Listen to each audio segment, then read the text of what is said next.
Hi, Sean here. So today I saw two videos, one from Jeremy Johns and the other one from Tom Chatterbash, and they were both around the same subject, which was saving Fringe from its Friday night death slot.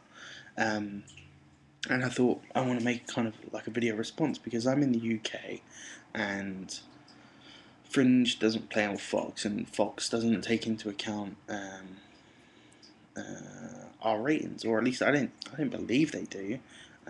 When they come to cancel shows, so shows can be really popular over here and not so popular in the States, and we catch a bad end of it unless there's a collaboration between something like when the Sci-Fi Network and Sky One sort of went halvesies on Battlestar Galactica. So we actually ended up getting it earlier than the US in the beginning. That side anyway. So I totally agree with both statements that Fringe, we do need another season. We need a full season of Fringe. It's an excellent show. I'm a strong believer in the. With every episode, I'm actually feeling like this is getting it's a more coherent, a better structured show than what Lost was, and I loved Lost. I even enjoyed the ending, but I'm enjoying Fringe so much. One, mainly because growing up, I was and still am a hardcore X Files fan. Now, X Files is one of the only um, shows to have survived this Friday night death slot, if you want to call it that. It aired all the time on Friday on Fox at 9 p.m. There are a lot of theories of why. People say it was because it was a good show. People were saying it just ran for so long, there was nothing really comparable to it on. Maybe both those theories are true. And a lot of shows have died on this slot. Shows like Firefly and Dark Angel and Brothers, Terminator, Sarah Connor Chronicles, The Good Guys, Prison Break, Dollhouse.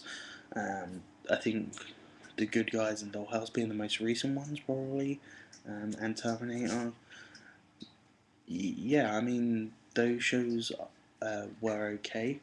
Dollhouse being the better one of them. Prison Break, if I'm honest, was crap coming out of the second season. It was obviously affected by the writer's strike. I don't know if the Dollhouse was probably affected by the writer's strike as well. There are a lot of things, but Dollhouse, I did a little research. Dollhouse viewership did sort of peak at 4.7 million viewers, and it was at 2.9 around the time it was cancelled. So there is quite a big drop off, but everyone knows these viewership ratings are BS anyway because they probably don't account for a lot of things. I think Fringe, I just checked, its last episode was average around 3.5 million. Um, I'm not too worried that it would be cancelled. I think it would be a mistake by Fox to cancel the show. It is an excellent show.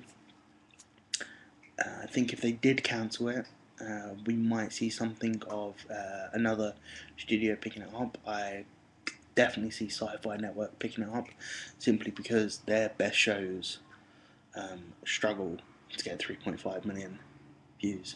So they would not be at fault at all by picking it up for the last season. I personally think that Fringe could play 2 more seasons.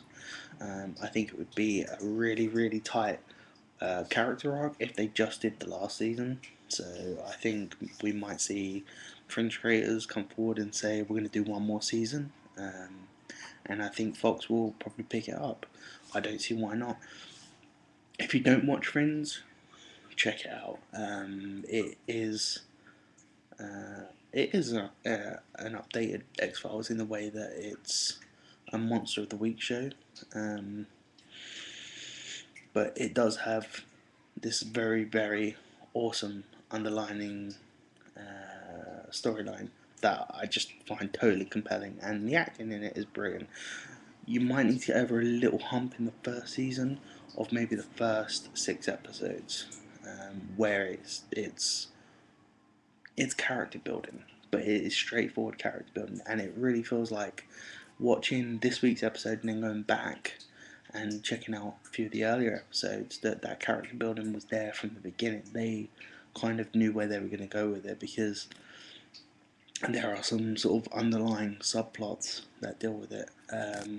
I think Pacey from Dawson's Creek is awesome. Joshua Jackson, um, Water, Olivia, Astrid.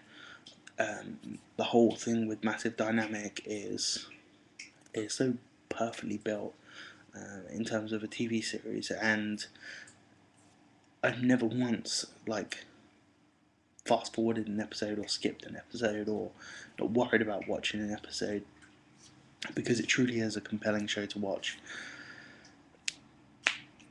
As a little note to Fox executives or um, TV executives, you need to start using torrenting. Okay, so many people download this show, and I know, you think you can fight piracy. You can't. You have to get in on it. The way torrenting works is whichever torrent has the best quality of show, or best quality of the show, with the most seeds and most leeches, basically the show that the one that we can get the quickest when people download it, um, will be the main torrent. Will be the main torrent. You have every accessibility to do that. Hook some advertising in on a site where we download the torrent to watch the episode. Okay, you can't fight piracy. You can't stop people from downloading. I downloaded the entire first season of Fringe. You're not gonna stop that. I'm sorry, but because I did, I still watch the show now. Um, so yeah, that's it's simple.